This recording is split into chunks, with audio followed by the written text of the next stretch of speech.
ওই যে বলে না, যদি থাকে নসিবে আপনি আপনি আসিবে। আল্লাহ কখন কার ভাগ্যে কি রেখেছে আর কখন কার রিজিক কোথায় রেখেছে সেটা যদি আমরা বলতে পারতাম, তাহলে আমাদের জীবনটা মনে হয় অন্যভাবেই চলতো আর কি। আর এর জন্যই তো কক্সেস বাজার গিয়েছি, ঢাকা থেকে এতটা দূরে। আর সেইখানে গিয়েও এত মজার মজার খাবার খেয়েছি, কারণ ওই যে আল্লাহ আমাদের রিজিকে রেখেছে। আর রিজিকটা কোথায় ছিল, কার কাছে ছিল, সেটাও কিন্তু আপনাদের সাথে শেয়ার করব। Hi friends, welcome to my channel Ritushree real life. আসসালামু আলাইকুম, কেমন আছেন আপনারা সবাই? আশা করছি সবাই অনেক ভালো আছেন। ইতিমধ্যে আপনারা দেখেছেন যে আমরা কক্সবাজার চলে এসেছি বান্দরবান থেকে।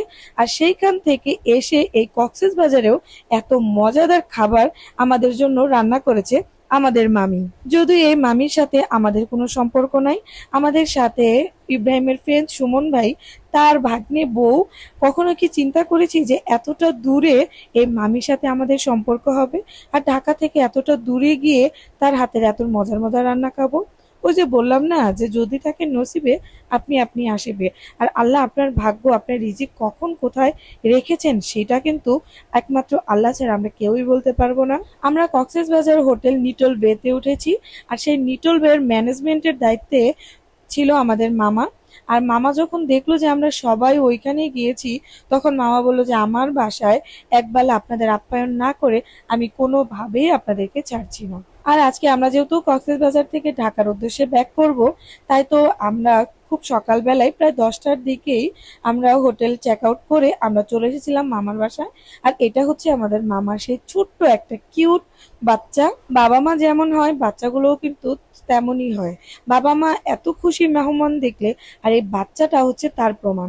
ও ছোট্ট একটা বাচ্চা, মাত্র 1 বছরের একটা বাচ্চা, অথচ সে কত খুশি আমাদেরকে দেখে। আর আমাদের মামি এই ছোট্ট একটা বাচ্চা নিয়ে আমাদের কথা শুনে কত কিছুর আয়োজন করেছে।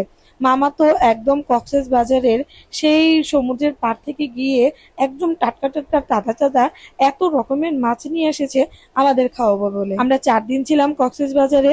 আর এই 4 দিনের মধ্যে একদিনও আসি নাই মামির বাসায়। মামি প্রতিদিন আমাদের সাথে দেখা করতে যেত, যেহেতু বিচ থেকে একটু দূরে ছিল মামার বাসা, সেহেতু আমাদের কাছে সে প্রতিদিন গিয়ে গিয়ে দেখা করতো। আর প্রতিদিন বলতো যে মামি এখন তো আপনারা হোটেল চেক আউট করেন, আমার বাসায় চলেন, 2-1 দিন আমার বাসায় থাকেন। আমরা বললাম না মামি, আপনাকে অযথা এতটা বিরক্ত করবো না। তখন মামি বললো যে যাওয়ার আগে অবশ্যই আমার বাসায় আপনারা একবেলা হলেও খেয়ে যাবেন।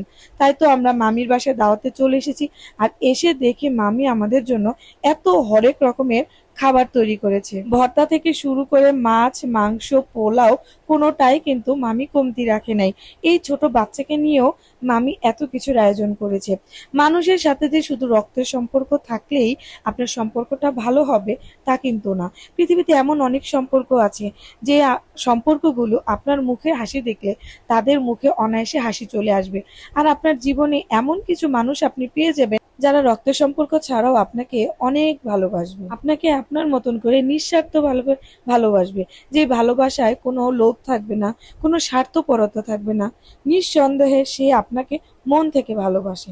যাই হোক, মামির এত মজাদার লোভনীয় খাবার দেখে তো আমরা একদমই লোভ সামলাতে পারছিলাম না। আমরা সবাই একসাথে বসে পড়েছি মামির হাতের এত মজার মজার খাবার। এটা ছিল স্যালমন ফিশ। আর এই স্যালমন ফিশটা একদম টাটকা ছিল।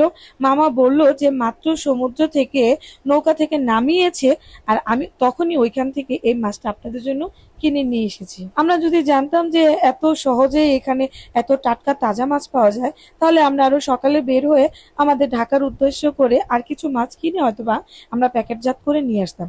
যাই হোক, আমরা মামির বাসায় খাবার দাবার শেষ করে আমাদের পোটলা পাটলি নিয়ে মামিকে বিদায় জানিয়ে আমরা চলে এসেছিলাম বাস স্ট্যান্ডে। যেহেতু আমরা ঢাকা চলে আসব, তাই আমরা বাসা থেকে একটু আগে আগে বের হয়ে গেছিলাম, যেহেতু আমরা অনেক কিছু কেনাকাটা করেছিলাম, আমাদের সাথে অনেক পোটলা পাটলি ছিল। আর শেষ মুহূর্তে মামা যেমন আমাদেরকে ছাড়তেই চাচ্ছিল না, মামা তো পুরা কান্নাই করে দিয়েছে যে আমার তো অনেক ভালো লেগেছে, আপনারা 4-5টা দিন ছিলেন, আপনারা আবার আসবেন। তো এখানে আমাদের কক্সবাজারের ভিডিও শেষ। আল্লাহ হাফেজ।